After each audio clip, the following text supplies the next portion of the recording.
سلام. من منطلق إنساني ومنطق إنساني راح أحكي هالكلمتين إلى الشعب العربي السوري. هيدا الشيء اللي بدي أحكيه مو بس كتذكير. نحن الكرد بزمان المقبور واللي احترق لا يسمى، أثناء آبائنا كانوا ملاحقين ويعتقلون ويعذبون.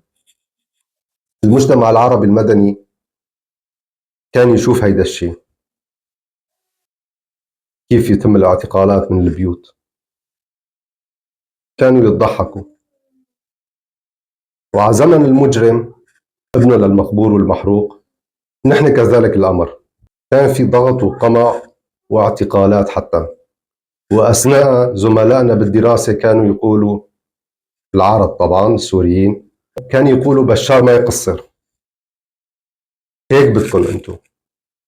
وبزمن الأحداث لما ابتدى الأحداث في سوريا والمأساة، شريحة كبيرة من السوريين العرب هربوا لعنا على مناطقنا الكردية.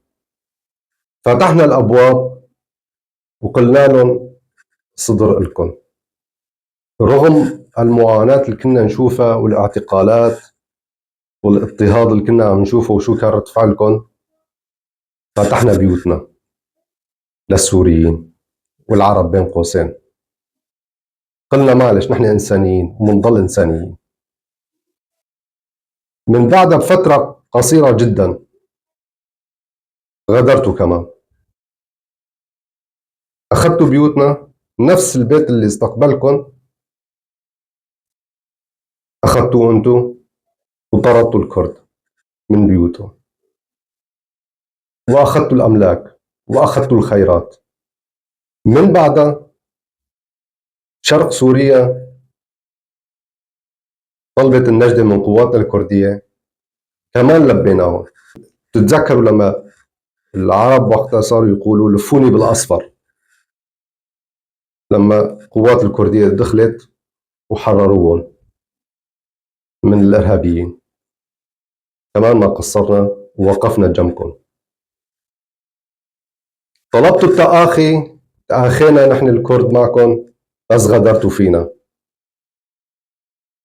طلبتوا الصداقة، تصادقنا نحن الكرد بس للأسف خنتونا. كنتوا تطبلوا وتقولوا برافو لبشار ما بيقصر فيكم أثناء كان على الحكم لما كنا معتقلين، بس لأنه كنا عم نطالب بحقوقنا.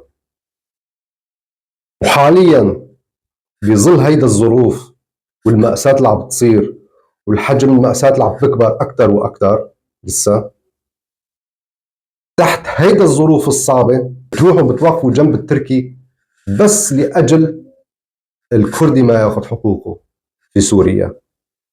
كيف تقبلوا على حالكم هيك؟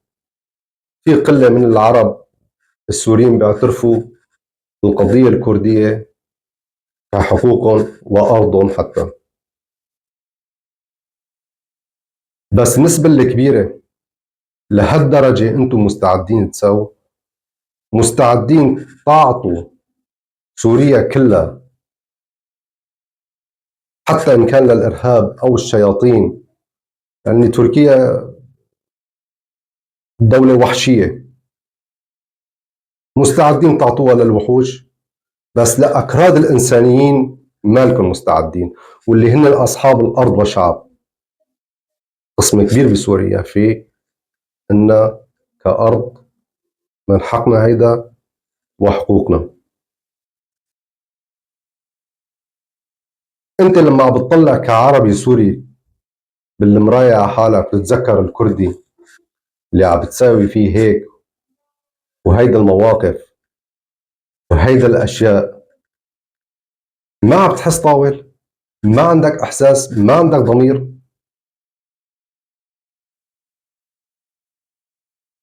تعرفوا حق المعرفة إنه نحن الكرد حقنا وحقوقنا تعرفوه كويس، بس ما عم تقبلوا بأبسط الحقوق نحن ناخذها. بس رح ناخذ كامل حقوقنا نحن كاملة.